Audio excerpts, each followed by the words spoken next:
Everybody, thank you for coming in today. There's nobody in here yet, but thank you anyway. Yeah, I'm going live today, guys. Hopefully everybody's day is good. My day is pretty good. I just wanted to go get on here with you guys and just give you an update of everything that's happened to me this weekend. It was a pretty special weekend in the deer woods for me this year, or this weekend. So yeah, we are live just to talk about it. So anybody in here, just let me know if our video and our audio is good. Hey, thanks, John. Thank you so much, buddy. I appreciate you. Yeah, it was a pretty special weekend. My buddy's down there right now, and he's having a tough time seeing his shooter buck right now. Um, I actually, my deer, I shot, and there was neighbors, I guess, down the road about a mile. And you know how word travels when you shoot a big deer. And so I guess they came up to the house to see the deer. It was hanging in my buddy's barn, Dan. Okay, great. Hey, Mom. And so I guess, once word gets around, so they came over and it was like, yep, that's the buck they were hunting. And they seen it a mile or so away. So bucks are moving. My buddy's big 8-point we call Goliath is not showing up. What's up, Daniel? Thanks for coming in. Appreciate you. But yeah, his buck Goliath is not showing up, and he is frustrated right now. But he's down there for this whole week and all next week. So he's got time. Thanks, Daniel. Appreciate it, man. Yeah, that's my biggest. That's my best deer in my life. And that's what I'm getting on here for, just talking about it. My video, I'm going to be editing and working my butt off to get that done for this Wednesday. Because I got a couple other things now that my deer hunting is done. I can shoot a doe still in PA here. I'm gonna try to swing something maybe this weekend and try to get down. Oh yeah, for sure. Uh, definitely getting a shoulder mount. I was gonna get a full body mount, but I wasn't paying $5,000 for it. No, it's gonna be a shoulder mount, and they're like $750, $800 for these mounts. So all the mounts. Yeah, and it was like I said, it was pretty special weekend for me. Um, I've been hunting Ohio a long time, and I got my biggest buck of my life, and it was this weekend. And I'll give you a little bit of a story here, but you got to make sure you promise to go watch the video on Wednesday whenever I upload it. But it's a good one. Um, my buddy, like I said, he's got a giant 8. And we had this 10. We thought it was a 10. Now, my buddy Bob said he knew there was some junk on his left antler. I didn't know that because when I got him in September 22nd was the last time that I got him. The track job was eyesight. I seen him fall for 40 or 50. Well, I didn't see him. I heard him fall because it was so thick. There's still a lot of green on the trees, but it's beautiful being in the woods right now. It's unbelievable. But yeah, my buddy Bob is frustrated right now, but in Ohio, it's always like that. Hey, thanks, Lindy. I appreciate it. Thank you very much. And I never would have thought that Saturday evening, my first sit in that stand, I was going to shoot my target buck. I would have bet against me. I would have just bet against it because, I wouldn't have thought that out because like I said, I didn't see that buck on my camera for a month almost. He wasn't on it, and I pulled camera chips, and I had little bucks on or no big ones. But the conditions were kind of right, but it was a little windy. But the wind was blowing right in my face, right out of the thicket. I assumed they come out of that thicket. You know what I mean? Coming into it. Hey, what's up, man? Thanks, Dean, for coming in. So I was assuming they're coming out of that thicket. I had a buck come up from the road, so I guess he crossed the road. But I did some I went live.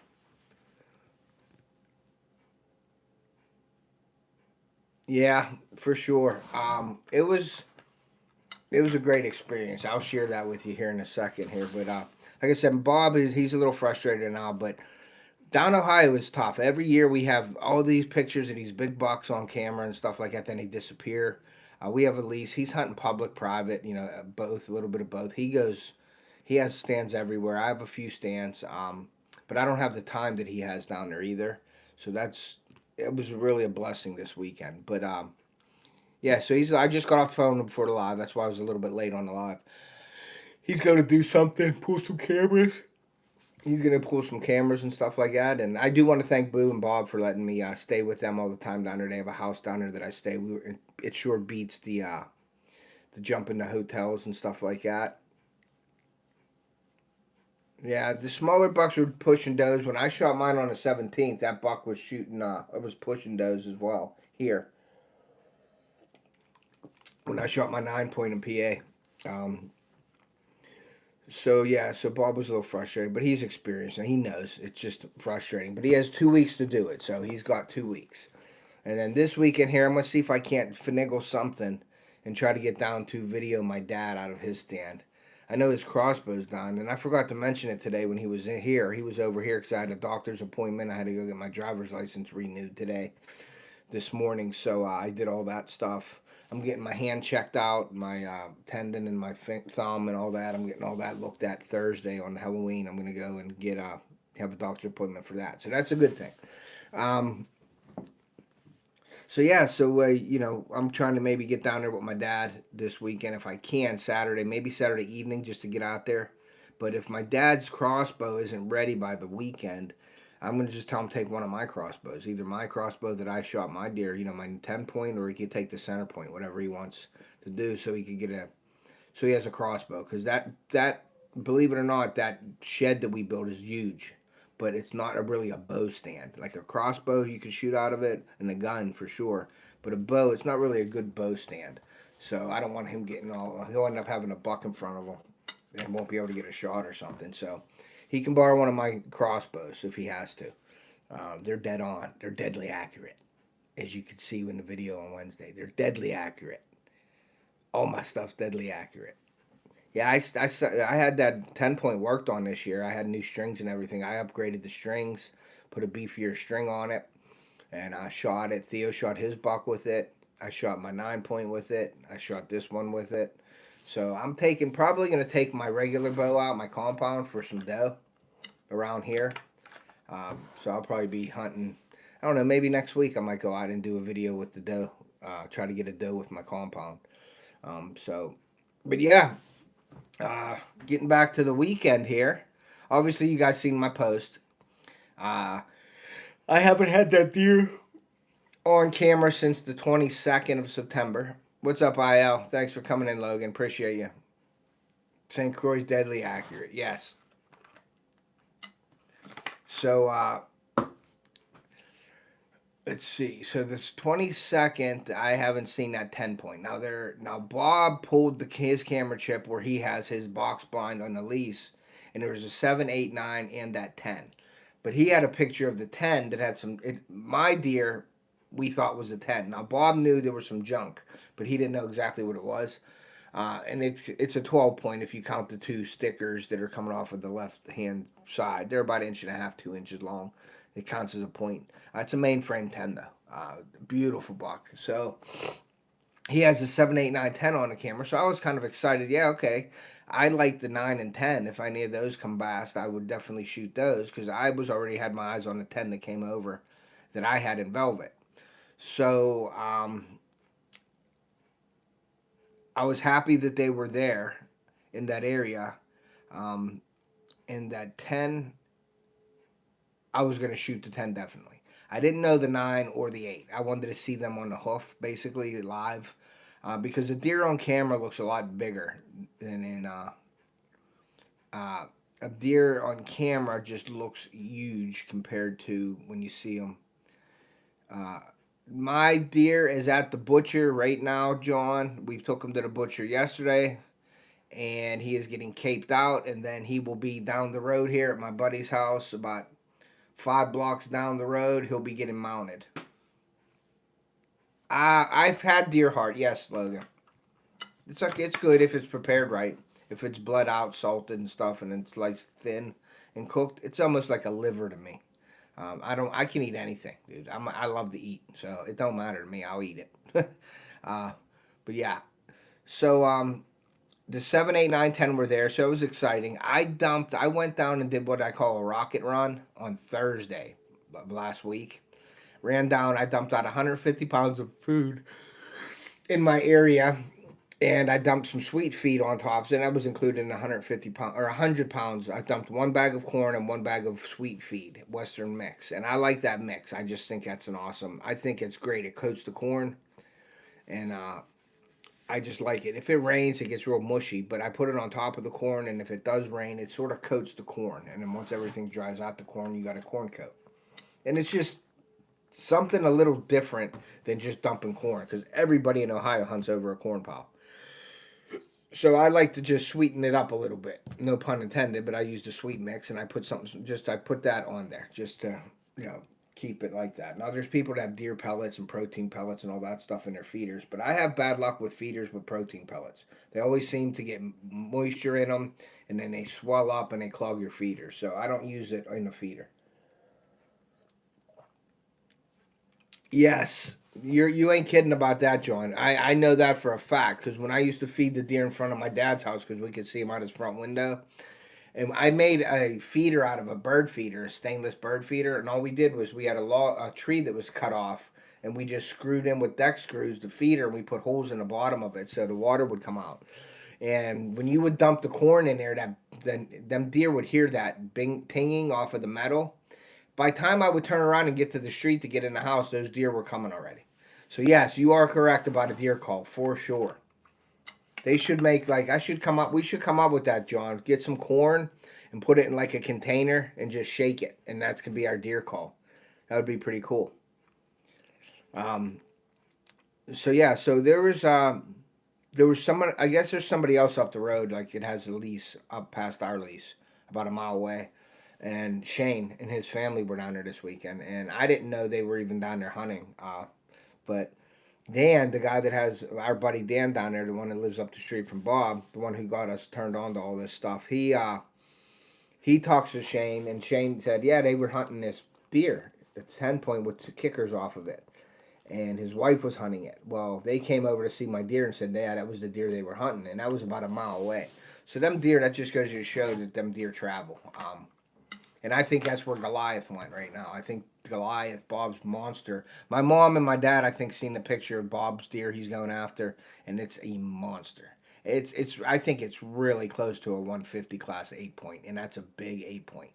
So I'm hoping he just gets that, or I hope he gets a picture on his camera that he's still alive, because he's kind of like not knowing. And we did have two people that were sort of trespassing. And there's an easement down there, and there was two trucks in front of the easement, but they didn't access it from the easement. They were on private property, which they shouldn't have been, to access back that way. And so you never know, you never know what happened. It could have been poached, it could have been shot already or whatever, but I hope he gets that on camera this week, and it's only going to get better.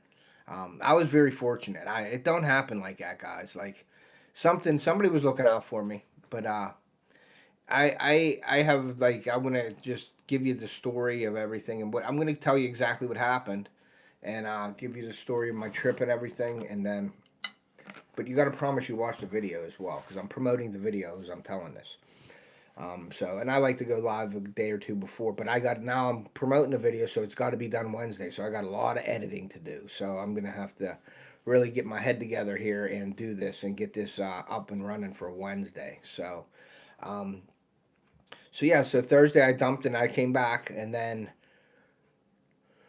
Friday I worked, and then I was planning on going down Saturday, going right to the house, unloading and everything, and then getting in the woods early. And I did exactly that. We didn't. We rode down to get some corn, but it was closed. So I got in the stand about 2:30. I did a live from my stand that night as well. If you guys haven't seen that, go over. I don't know. I like doing the lives in there, but when I rewatch it and it gets all goofy and blurry and stuff, I'm not liking that. You got to make sure you have a good connection. But I guess if you're live and people are coming in, it's okay. But the hit that like button, guys, if you guys haven't hit that yet. Hey, Dad.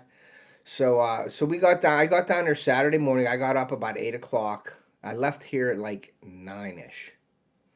Yeah, about 9, and I drove down to Ohio, and met Bob and Boo. They were there, and we ate lunch.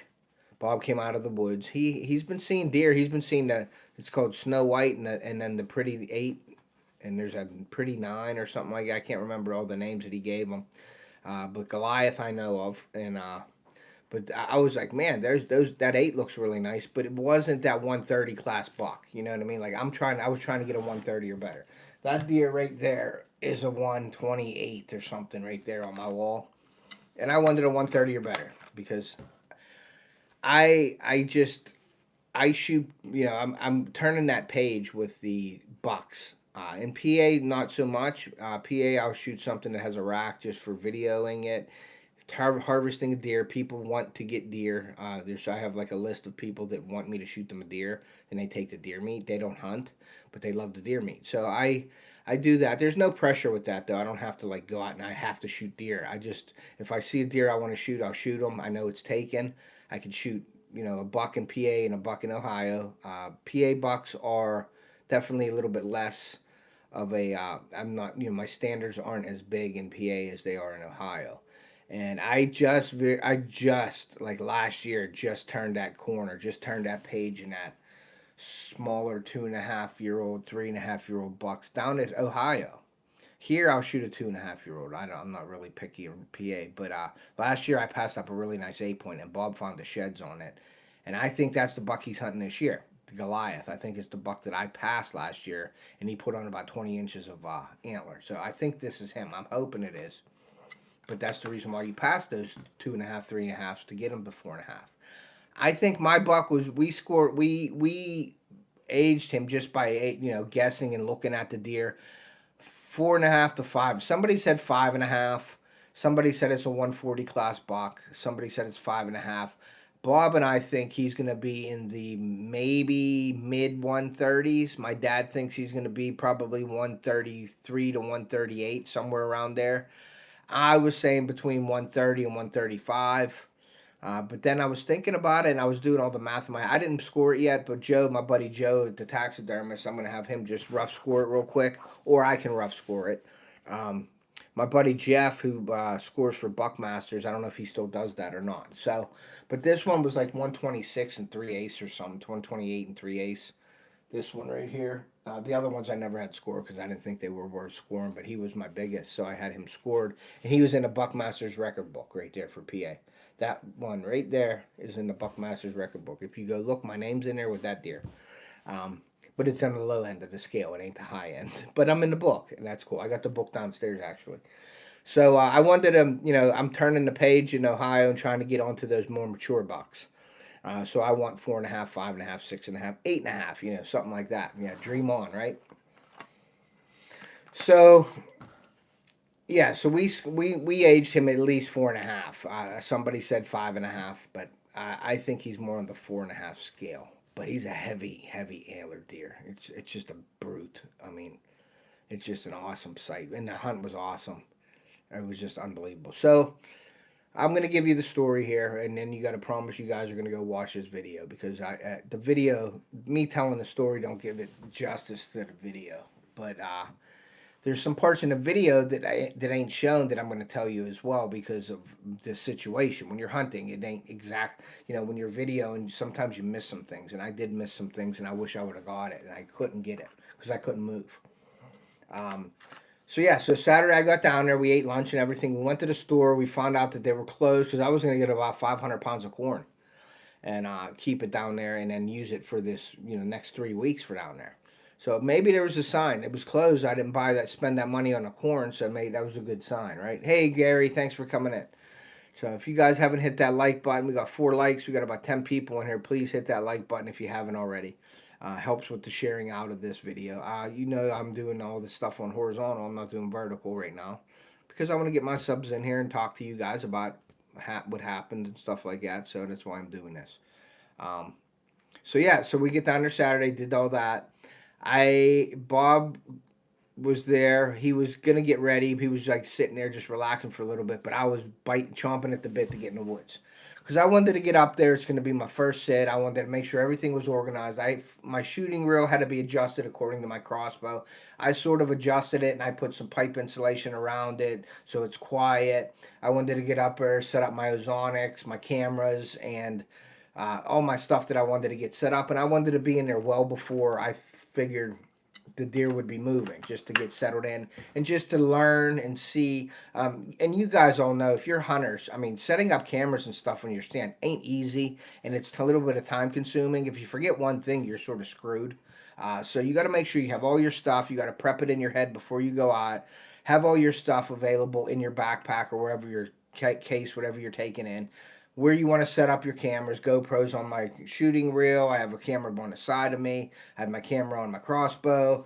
I have my Winston. I have my Ozonic. So it takes a while to set up. And especially how you want to get the shots. Now, I have that extendable arm that I took down to use. I didn't set it up for my first sit, but I did put the bracket in the tree, and it's that from Fourth Arrow, I could extend it out 8 foot and put the GoPro on it and get some cool shots. Well, I didn't even get to use it this year yet, so I'm probably going to have to reset that and do it when I go doe hunting. I'm probably going to use that with my remote, because if you have that GoPro out there 8 foot in the air off of the thing, you can't reach and turn it on. So I have to use my remote to turn it on. So I got to set that all up and get it all ready to go for that. There's a lot of prepping when you're, self-filming stuff. You guys know that. So I got in my stand. I got in there really quiet. It was a northwest wind. So coming into my stand, the wind was in my face. And what I do is I come up the hill and I come down through a little field and I go to the corner. I like inside corners of fields. But this isn't a normal field. It's just an old CRP field. Well, it's a new CRP field actually, because the people that worked on the signage and stuff up there's a big billboard up there. They cut it. I wish I would have planted it when they cut it, because they cut it and it was all dirt, and I should have planted. I should have just threw clover or something in there, but I didn't. So it grew up CRP. Hey, crossover. It grew up to CRP. So I go down there and I go into my stand, and the wind's in my face, which was great. But the wind was 9-10 mile an hour with 25 mile an hour gusts on Saturday night. So me thinking like, man, they're going to move late when the wind settles down. I'm not going to see much here tonight. So I get in my stand and I get everything set up, and my food is gone. That 100 pounds of corn and horse feed is gone. Now there is some brown stuff on the ground, which is that horse feed that like breaks down or just lays there. So there is some food there, but it isn't the corn and everything. So I'm feeling like, man, I want to hunt a bait pile and I don't have bait here. You know what I mean? So I was kind of like, I'm probably not going to see much tonight. I'm just going to go see if I could see something. Just just work out all the bugs in my setup for like filming and stuff. And I'm like, all right, then I'm going to come up Sunday morning. I'm going to dump some corn out in there with some sweet feed. I'll just bring a bucket up and dump it in there. Hey, Alvin, to put it in there just to, get something in it for Sunday morning. It's going to be great. It's going to be cold out. So my Saturday thing was just like an icebreaker basically for me. And that's usually when stuff happens, is when you're not expecting it. And that's exactly what happened. So I get in my stand, and I'm sitting there, and then I'm like, you know what, I'm going to go live, see how the connection is and everything down there. So I went live. I did my live for about an hour, maybe, 45 minutes to an hour, explaining my setup, showing people my setup and everything, and just working out. Like I said, the bug's getting comfy, but that stand is so comfortable. It's awesome. So I did my live, and I wanted to shut down the live about an hour before when I thought deer were going to move. So I shut down the live. Thank you for everybody that came into my live down there. If you haven't watched it, go over and watch it. It sort of sets up the hunt. It'll set up for my next video as well. Coming out Wednesday at 7 p.m. Eastern on my channel. So don't forget about that. Really excited about that. I hope that video does well, because it's like my best buck ever. So I'm sitting there, and I did my live, and I shut the live down, and I'm sitting there, and then I was trying to call, and I was rattling, and I was grunting, and I was using a grunt, snort, wheeze call, and I like that call because it's louder. I have a grunt call, the extinguisher call, which is kind of, I consider it kind of low. But if you blow it hard, it doesn't sound right. So, and I also have Al's grunt call from Al's Outdoors, the grunt call he made me. That's in my backpack as well, so I use that too, because that sounds really good too. So I have 3 grunt calls in my bag. And so I'm sitting there, and I have the black rack, and I rattle, and I grunt, and then I grab the grunt, snort, wheeze thing, and I did that, and I grunted a couple times with that kind of loud, and I'm sitting there. And all of a sudden I hear coming up from the road, but I thought it was a squirrel. But then if you really listen, like, you can tell the difference between a squirrel in a deer. Because a deer is a four-legged animal, obviously. A squirrel is just bashing his body around the leaves, and you could hear that. So if you pay attention to the sound, you'll be able to hear like four of the legs moving. It's just a different sound. It sounds almost, if you're not paying attention, it sounds like a squirrel. But if you really pay attention to it, then you can make out it's a deer. Okay. So I heard something walking and stopping, and walking and stopping, and a little bit of walking, and then I look down and I'm looking and I see brown, but it looked like a squirrel in the leaves. And then all of a sudden I seen a head, and it was a little buck. It was like a 4 or 5 point. He come up, and if anybody has ever hunted over bait, you know that it's not they just walk right in and start eating. They circle it. They stand there and stare at it for a half an hour. They make sure that it's safe to come into that pile. Well, this deer did the same thing. He come in, he's looking at me. I wasn't moving. I'm videoing him. He's looking at me. I thought he was going to bust me and leave. I was kind of hoping that he would leave because it was a small buck and I didn't need him. But then again, I'm like, well, that's sort of like a decoy. So he comes up. He finally commits to eating, and his head was down, and he was eating all that horse feed off of the ground that I thought wasn't there, but he was eating because I could see him chewing and eating, and I think some stuff was stuck in his teeth, and he's like moving around. So he was eating. So I was like, cool, there is some food there. So then I'm sitting there watching that, and it was like windy. I couldn't do much when he was there because he's only 23 yards away from me in my pile there. And I'm sitting like this, and I have my crossbow off of my holder, and it's in front of me, sitting sort of on my lap in my rail. And I have my camera, I have my GoPro and everything here set up. And I didn't even turn the GoPro on because I couldn't move to do that because he's really close. I did box in the back of my stand a little bit with some branches to break me up, which I think helped a lot. But I think I'm going to use one of those nettings around my stand, I think.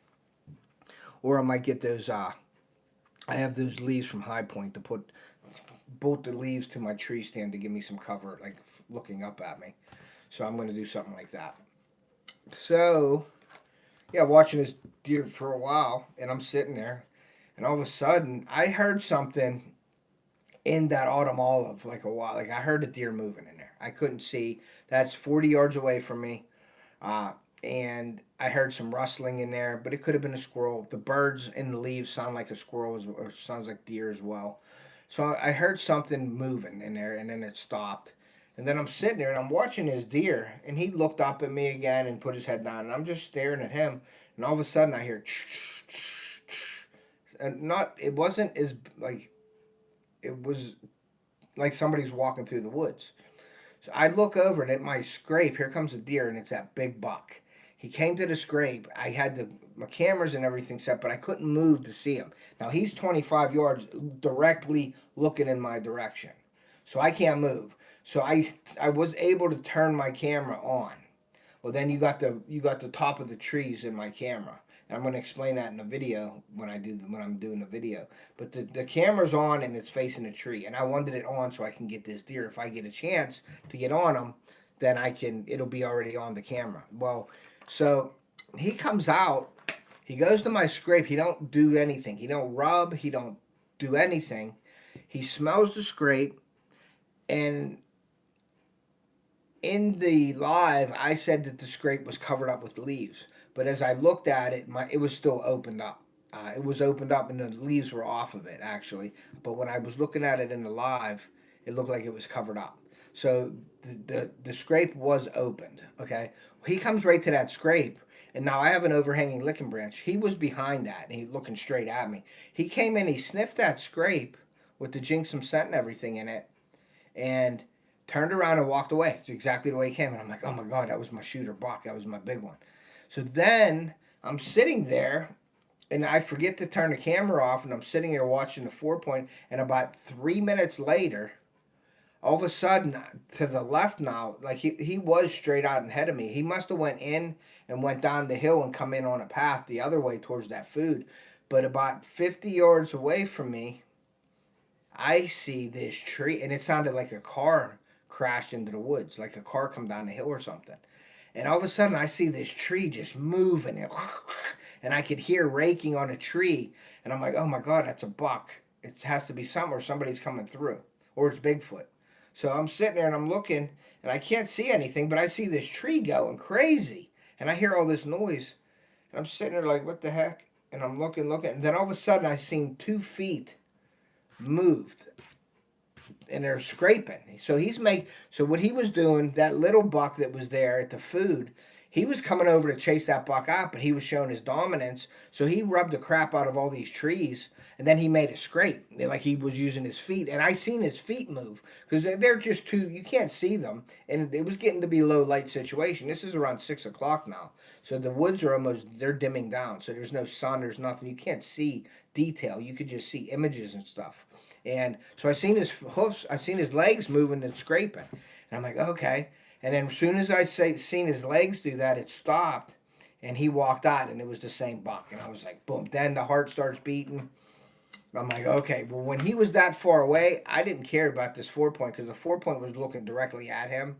So I got my crossbow up, and as I got my crossbow up, I got on him, and then you can see him coming out and what he does and all this stuff, and then I shot him. And I'm not going to tell you exactly what happened after that. I shot him, and then there's a reason why I shot him, all this stuff. But he come out, I shot him, he ran down the hill. And then you have to watch the video. So yeah, so I did that. It was a good drag. It was an easy drag, and I took him home and started taking my pictures. But that was the biggest buck of my life. There was one thing that I did leave out, though. When he come out of there, what got me was there was another buck to my right 20 yards. And I used to walk in on this path, and I'm so glad that I don't do that anymore. I usually come down the path, walk into that opening, and come into my stand. Well, now I come from the back end of it where there's no way, I can sneak in there and from behind them. I don't have to do anything with that pocket that I have. And you'll see the pocket in the video.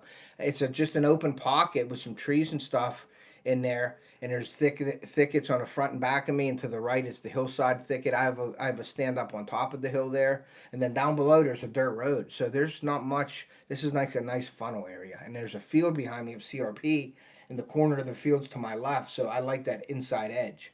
Well, when he first come out, he stopped and looked at that buck. Well, I was already keyed on that buck, my shooter buck, and I could hear the buck to the right of me. I don't even know what he was. I was just standing there, and I looked to my right, like with just my eyes not moving, and I could see him, and I seen a rack, but it wasn't a big rack, I don't think, and it was standing there.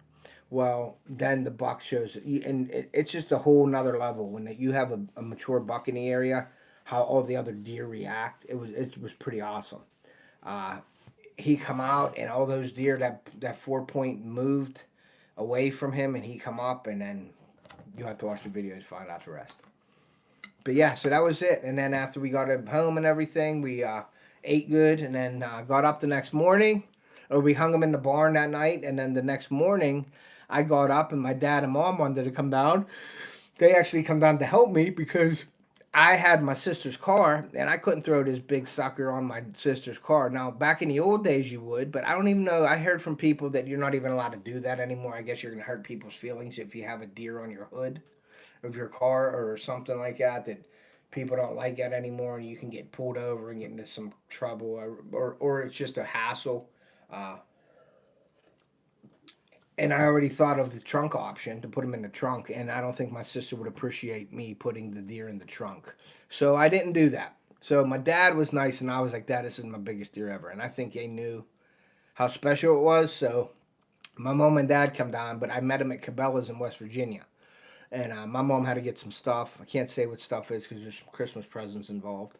So I can't really say it on here because then people will find out what they got.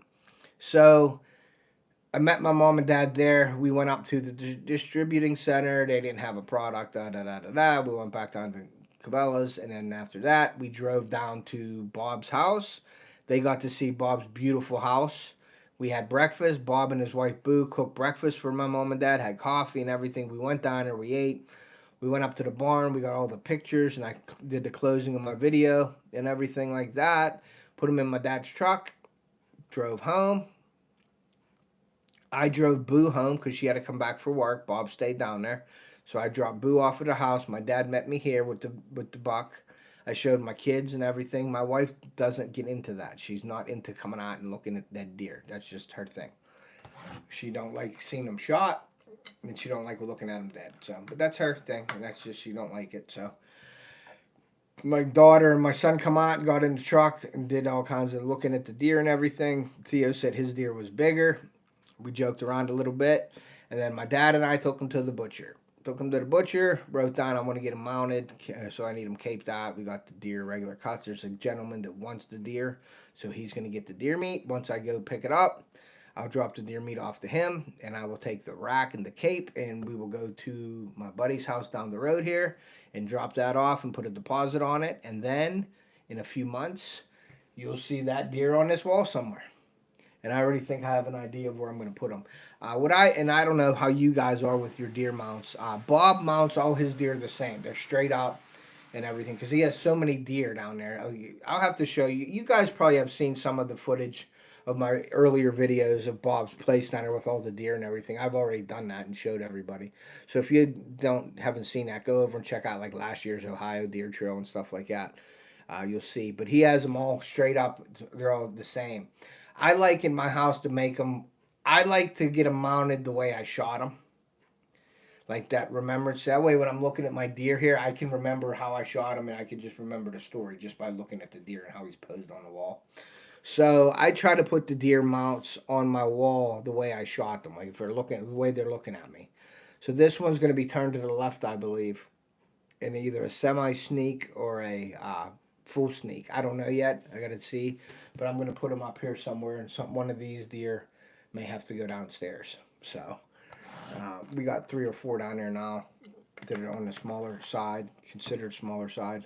My smaller bucks, they're downstairs. So it's just a rotation. They get moved around, but that one will never probably move unless I get 5 more bigger bucks, and then my whole living room will have the biggest buck in it. So that's just something that I do. I just like to remember the deer when I'm sitting in my couch or sitting in the living room and I look at the deer and I can remember that story in my head. So that's what I do. I get them mounted the way I shot them. And that's it. So there's deer where you have to make sure you shoot them right. You have to shoot them left. So if you have a spot on your wall, so you have to make sure the deer moves to a certain spot to shoot them for me. And then I get them mounted on my wall. But that's just the OCD, I guess, in me, as my wife would say. I don't know. But yeah, thank you guys for coming in and listening to that. But definitely go over. I'm really excited about this video, guys. Share it out when it comes out, please. Get it out there. I'm hoping it does well. But it's a great video. You're going to see a lot of... It couldn't have worked out better. You know, it really couldn't have. And you can tell I was excited. Believe me. So that's where we're at with that. And then getting back to, obviously, you know, I got to do some promotion and stuff for the products that I use. And, you know, this big shout out to Jinx Some Sense. Big shout out to Redmond Hunt. Thanks, Gary. And big shout out to Limit Shield. Those products, guys, will be linked in this video. Go over. I have a share code. I don't have a share code for Limit Shield, but I'm working on it. I think I'm going to try to talk to Phil and see if I can't get a share code for that product so you guys can save some money on it. That's such a good product, guys. I showered with the stuff. I used the body foam. I used the scent spray. I have the X10 with the clothing treatment. That was all came into play. Now, the wind was good for me and everything, but, you know, that Limit Shield eliminates your scent. It controls your scent. And it controls making more scent when you're sweating and stuff like that. So it's a really great product, guys. I do encourage you guys. If you guys are hunters and you're serious about it, get the Limit Shield products. Get the kit, and definitely let them know that you heard about it from me, because that's a great product. And then the Redmond Trophy Rock products with Nate over there. Thank you, Nate, for putting me on your team and accepting me as a team member. That product is awesome. I believe that's what kept those deer. Like I was talking to you about how deer roam, like that family was hunting my buck a mile and a half away. But we've been using Trophy Rock products all summer down there. We've been having crushed rock, liquid Trophy Rock, and the actual rocks themselves. We've been putting them in our areas down there. In this area here, I have that 10 point that I shot. Well, he's a 12 point. Didn't know it at the time. He was right in my Trophy Rock. September eating. So, and licking on that rock. So I think when you have good products and they work and you have them in your area, the deer prefer those areas more and they frequent those areas more. So the Trophy Rock product definitely helped all summer. It gave them what they need, their minerals and things that make them, healthier, and it's an attractant as well. It keeps them in that area. They know where they can go get something that they need. And I think that was a big part of this hunt as well, because I haven't seen that deer for like a month over there. And then all of a sudden he shows up again and he walks over to that rock. But you have to watch the video. And then, I can't say enough about Jinx Some Sense. Sean and Dawn over there at Jinx Some Sense, great people. Their products are awesome. I gave Bob my bottles of Jinx Some Sense. I gave him the Misfortune and I gave him the Bewitched because I had half a bottle of each left down there. I didn't even get to use my ecstasy. Awesome for you, hungry. All right, Dean, thanks. So I gave him a half a bottle of the Misfortune and I gave him a half a bottle of the Bewitched because he wants to doctor up his scrapes. And he asked me, he's like, hey, do you have anything for scrapes? I said, I have the perfect thing for you. So I put him on that. So I'm hoping if he shoots his big one off of that, boy, that'd be awesome. But the Jinx Some Scent guys, they have a new product out too. They have the rope, the hanging rope. So I encourage you guys to go try that. It might be a little bit late right now. I don't know. You could probably still get it up right now before Halloween and put it out there. During the rut, yeah, you can, but you want to have that rope established. So I would say you could probably still get it in now. You probably got about a week or two left for the rope. And then after that, you might as well buy the rope and just wait till later in the summer to put a rope up for a community scrape and then do it then. But all their products are still on fire right now. The Dominant Buck is always a good one. That's a scrape starter. They have the dabs, and that is the beads. And they have it in all their Ecstasy, Bewitched, and Misfortune, all that. So I lay them in the scrape because the beads last a lot longer. So what I did on Thursdays, I went in and that's why I think that's why that buck came to that scrape. He knew it was there. He liked that smell. He walked to that scrape. Now, if I was ready to go, I don't think I would have been able to shoot him because he walked in straight ahead of me. So next year, I may have to rethink where my scrape is because I can't have him coming out of that thicket looking straight at me, walking in, and then turning around and going back. Now, if he would have came down and quartered towards the food, that was the whole idea of why I put that there. But scrape placement is a big thing too, guys, when you guys are placing your stuff for shots. Like that scrape is in front of me, but he come walking straight out and then turned around and walked back. So I didn't have any shots. So that's something I got to consider, and that's something that I'll store in the back of my head for next year as that scrape placement. Do I want to bring it in closer to me and maybe put it on my left? So if they do come out of there, they walk to it and give me opportunities of multiple shots getting there. So that's something to think about too when you're putting your scrapes up and placement and things like that. So I put the Dominant Buck in, and that's the Misfortune. That's the green bottle. They're color coded. There's green, purple, and pink.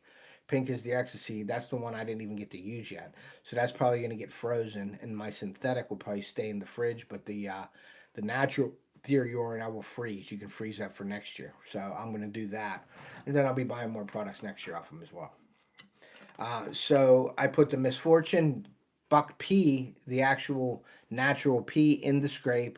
What I did was I redid the scrape. I put the pre-orbital, the Mystic, on the licking branch, and I use a rubber glove and I squirt it in my hand and I touch all the branches and I drip it. I don't want it dripping off of it. I want to make sure I use the scent properly and don't want to waste it. So I grab all the branches and the leaves and I squirt it in my rubber glove in my hand and I rub it. And then I actually made a rub about 5 yards away from my scrape with my tree saw. I made a rub about 18 inches long, about 2 foot up off the tree, and I grabbed that pre-orbital and I rubbed it on the buck rub. So it's like them rubbing as well. So I did that about 3 yards, and that's a visual. Like that's just I put a visual up of the rub. So when the deer comes in, he sees that, and it makes it look more natural. So I did that as well, and then put the dabs in it, the Misfortune dabs in it as well, and then after that I put a half a bottle of Bewitched in it, and then I left. And that buck came out to that scrape, and I don't have it on video. I wish I would have got it for a testament to the scrape, but you're going to have to believe me or not believe me on it. But he walked out to the scrape, turned around, and walked right back, and I thought my hopes were gone. And I was shaking. My legs were shaking when he came out because that was my shooter. And he walked in, and I thought I wasn't going to see him again. And then 5 minutes later, 3 minutes later, he ended up down here to the left of me, and it's a path that they use. He was right on that path. He must have went down, circled. He was coming towards that buck, and he made his rub and scrape there, and then he walked in, and then that's where the magic happened. So, but that's it, man. That was so Jinx some sense, man. Get out there, buy your Jinx some sense. You still can get it out there, get it. You have success. If you want, just buy the Bewitched. You probably should just, if you're gonna buy anything right now, I would say go and get yourself a couple bottles of the ecstasy. If you're not gonna make a mock scrape and you just want scent out there, they have dabs, the ecstasy dabs. And you can buy a hex stick, and that you can dump the dabs in the stick, and it closes up. You take it with you, then you hang it on a branch. So if you want the liquid, get the liquid. You can get the natural ecstasy, or you can get the synthetic, or you can get the dabs. The dabs last a lot longer than the liquid, obviously. So if you want to get more bang for your buck right now, go out, buy some dabs. Use my code, Off the Hook Outdoors. You'll get 10% off of that. If you want to use my code for the Redmond Trophy Rock products also, you can use that off the OTH20, I believe, and you get 20% off of that as well. Start thinking already. You're thinking about next. I'm already thinking about next year, what I'm doing in my areas already. And this season ain't even over yet. So it's never too early to prep for your stands. It's never too early to get ready. So make sure you guys are getting your heads together for this season, and then right after this season, start prepping for next season, because that's how you have success. So yeah, so like I said, I wanted to thank my mom and dad. Obviously, I wanted to thank my wife and kids for letting me go out and do what I love. I want to thank Sean and Dawn for such a great product, that they were a big part of my success this year. My biggest buck, I can't ask for nothing more than that. That product worked great. So I still have some dough. I'm still going to be tinkering with it a little bit. And then also, I'm going to show you how you can make your scent go further. Now, I'm going to make my own version of these dabs, and you can use any scent you want as long as it's a liquid scent. But I'm going to show you in an upcoming video on how you can extend your scent and make it last longer. So keep an eye out for that video as well. So thank you, Sean and Dawn, for everything that you've done for me. Thank you for taking me on as your team member. Hopefully we can grow and be successful in the future. So I'm really looking forward to that. Nate from Trophy Rock, Redmond Hunting, I want to thank you as well. Thank you so much. I will be getting an order for them. I think here after the season, we'll be getting our Trophy Rock order in for the summertime. So I will be having to get with Nate with that as well. So thank you. These products work, guys. I wouldn't use them if they didn't. I wouldn't be promoting them if they didn't. And I am trying to post and give you videos of the products we're using to show you that they work, so you can have success yourself. So, and that's it, guys. So thank you for coming in today. I appreciate you. Happy Monday. I'm happy. I had a great weekend. It was very special. I got to take my biggest buck this weekend. I got pictures with my buddy Bob. I got my pictures with my dad, which was very special to have him there holding that buck with me. So that was pretty special. And yeah, my mom was down there as well to share with me, share it with me. So it was just a great weekend. I wish my kids and my wife were there, but they had things to do. They had prior engagements, so they couldn't be there. But they were here when I got home, so that was good. So yeah, blessed this weekend, man. And like I said, put the work in, guys. It'll happen. I didn't think it was going to happen this day, but it happened. So you never know when it's going to happen, but you got to get out there and hunt. Bob, good luck to you, buddy. I hope you get Goliath here, because that's going to be awesome. If Bob doesn't get it in these 2 weeks, I'm going to try to get down there at least to hang out with him for a day or two for moral support. Just to go down and hang out with my buddy, and hopefully he can get one. If he does shoot a deer, if he shoots that deer, I will go straight down to Ohio to help him. So I will be missing work for that if it happens. That is a special deer, and I hope he gets him. If he don't get him within these 2 weeks, which I think he's going to find out if he's alive at least in these next 2 weeks, unless he left the property and he's going to come back. That happens too, so you just got to keep grinding. So if he don't get it done in these 2 weeks and we start hunting the lease, if he starts hunting the lease again, I'd like to get out and video him. But this weekend, I'd like to get out maybe for at least an evening hunt and maybe video my dad. I'll cut a video for that. I will be out again doe hunting. I'm going to take my compound out with me and hunt with a bow instead of the crossbow, unless I've been shooting my bow and I'm still not accurate like I want to be.